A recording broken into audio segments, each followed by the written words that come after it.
I rise again this morning to urge my colleagues to vote no on cloture. As drafted, PROMESA exacts a price far too high for relief that is far too uncertain. Now, I came to this chamber in September and December of last year to raise the alarm bells about what was happening in Puerto Rico. And the majority held the ball and ran out the shot clock, attempting to silence the 3.5 million United States citizens living in Puerto Rico of their voice in this debate. So let's be clear about what this vote to end debate means. Despite what the proponents of the bill will argue, opposing this cloture vote is not a vote to allow Puerto Rico to default. Any legislation we pass includes a retroactive stay on litigation, meaning that any lawsuit filed after July 1st will be halted and any judgment unenforceable. As the bill states, the stay bars, quote, the commencement or continuation of suits to recover claims against Puerto Rico. It also bars, quote, enforcement of a judgment obtained before the enactment of the bill. In addition, Section 362 of the Bankruptcy Code, which is incorporated by reference into the bill, bars the, quote, enforcement of a judgment obtained before filing for bankruptcy, once the board files a bankruptcy petition on Puerto Rico's behalf.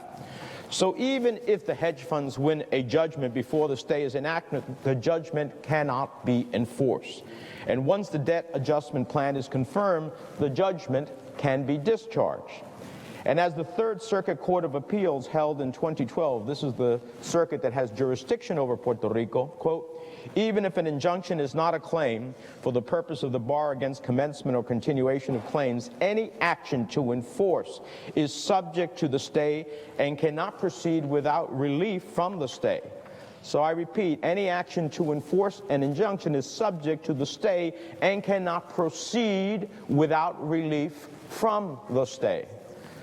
Now, there's no doubt that time is of the essence and Congress must act swiftly. However, we shouldn't allow a somewhat arbitrary deadline to force through a fundamentally flawed bill, as the retroactive stay gives us the time to get this right. July 1st shouldn't be used to excuse or to abdicate our responsibilities as United States senators. With this in mind, I remind my colleagues that a vote for cloture is a vote against even attempting to improve any piece of this bill. I know many have serious concerns over a lot of provisions in the bill, from the control board to the anti-worker riders, and many are even filing amendments to improve these aspects. A vote for cloture is a vote to disenfranchise 3.5 million Americans. It is a vote to authorize an unelected, unchecked, and all-powerful control board to determine Puerto Rico's destiny for a generation or more. It is a vote to force Puerto Rico, without their say, to go $370 million further in debt to pay for this omnipotent control board, which they don't even want. It is a vote to cut the minimum wage down to $4.25 per hour for young workers in Puerto Rico.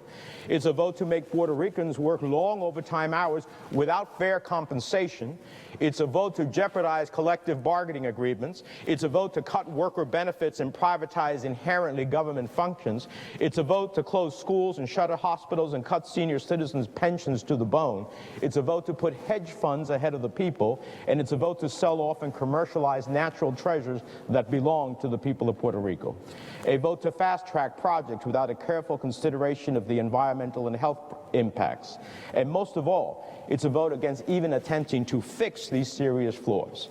Is our memory so short that we have already forgotten the tragedy in Flint and the emergency board failures that caused it? Are we comfortable allowing this unelected, unaccountable control board to choose budgets over people? Are we content to allow them to veto regulations, ensuring clean water because they don't fit the board's imposed fiscal plan? I certainly hope not. I've heard multiple times in my career that it's this bill or nothing, but I have and continue to reject that false dichotomy. Every issue before the Senate deserves and usually receives a full and open debate. But for far too long, we've made Puerto Rico the exception, the other that is somehow outside of the United States, treating our fellow Americans like subjects, not citizens. Subjects, not citizens. Let's break that cycle today. Let's have an honest debate and treat the 3.5 million citizens living in Puerto Rico as we would treat the citizens in any one of our states. I urge my colleagues to oppose cloture. And with that, Mr. President, I yield the floor.